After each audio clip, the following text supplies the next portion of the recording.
Hey guys, Crystal here from Elite Total Body Care. So today we are doing air fryer pesto salmon along with some spinach. So to start off, we got a piece of salmon from our local grocery store.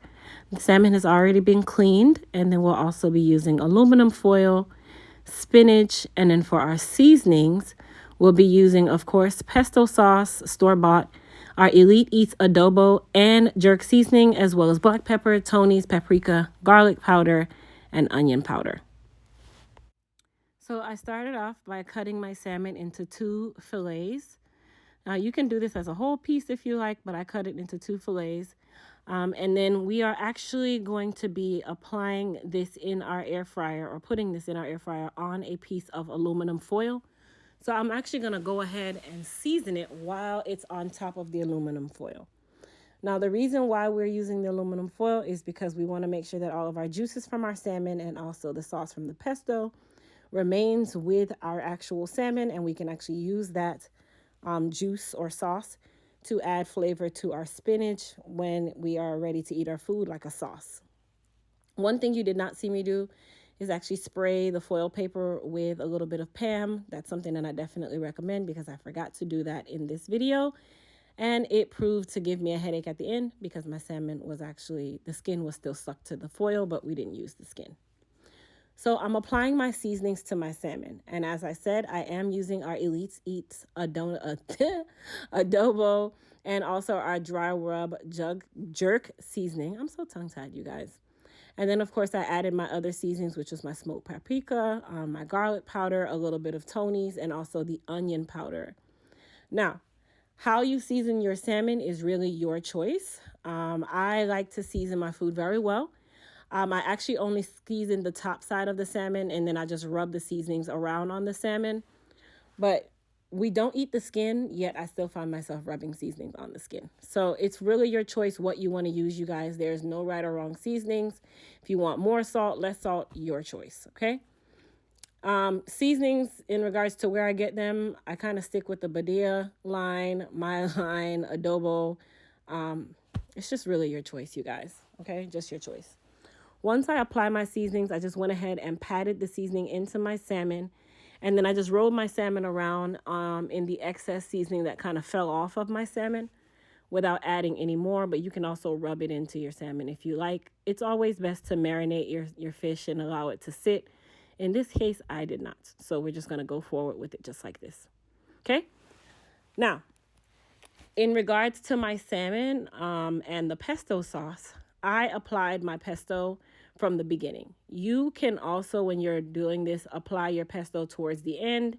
But I like mine to just be seamless, make this really, really easy, put everything on the salmon. So when it's done, it's actually done.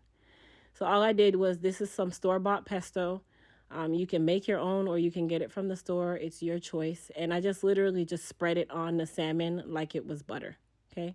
I didn't really go overboard by like dumping the pesto all over the salmon because it'll just get messy. But I really just wanted it on the top. Now let me explain. Because this is pesto, it does have herbs in it. Remember, we are putting this in our air fryer. And guess what? It will darken in the air fryer. But as long as you do not burn your salmon, your pesto will not burn, but it will get slightly darker. So keep that in mind. Now, once I finish applying the pesto to my salmon, I just created like a cocoon with the foil paper, just so that my juices didn't roll off of the foil paper.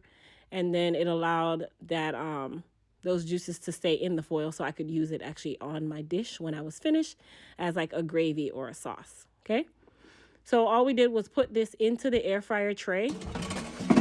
For my air fryer, I got it from Walmart. I think it's like an XL. And then I set it to fish. And I actually turned it down to 325 degrees.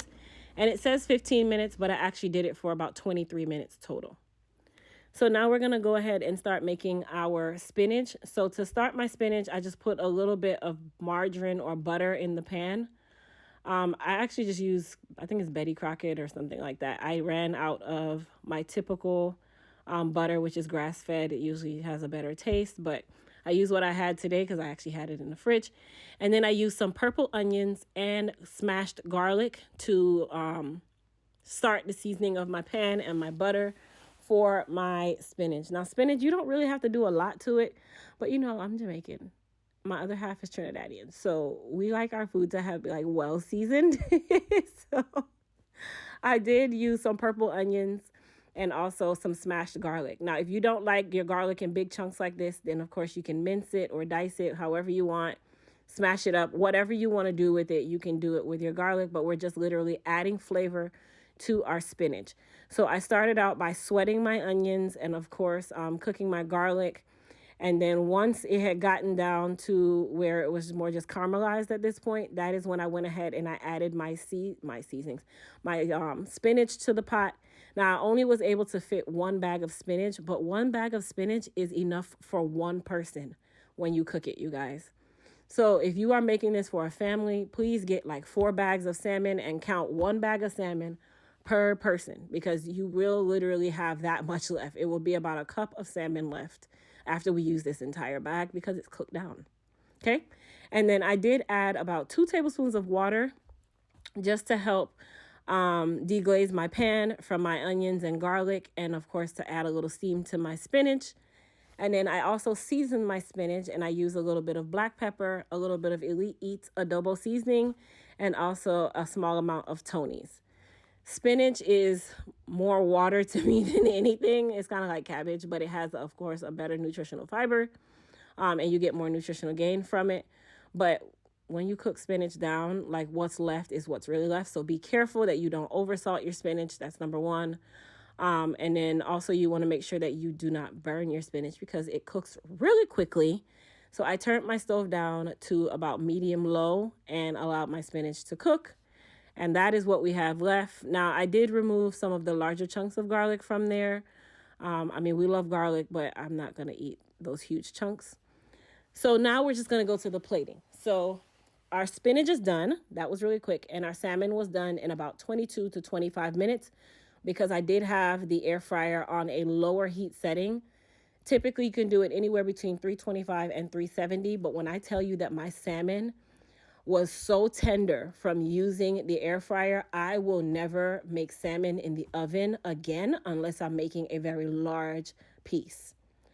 The salmon flaked right off of the skin, you guys. It was so tender, it was just breaking apart as I was trying to put it on the nest of spinach, okay? So when I tell you that this salmon was so good, oh my gosh, I will never go back to the actual oven.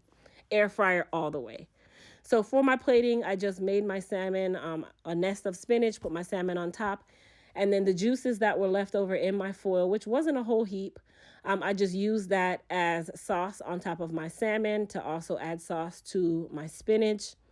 And we are all done, you guys. Like, this is a very quick meal. I was able to make this meal in less than 30 minutes, and it tasted great. If you're new to my channel, go ahead, thumbs up, like this video, comment. See you later.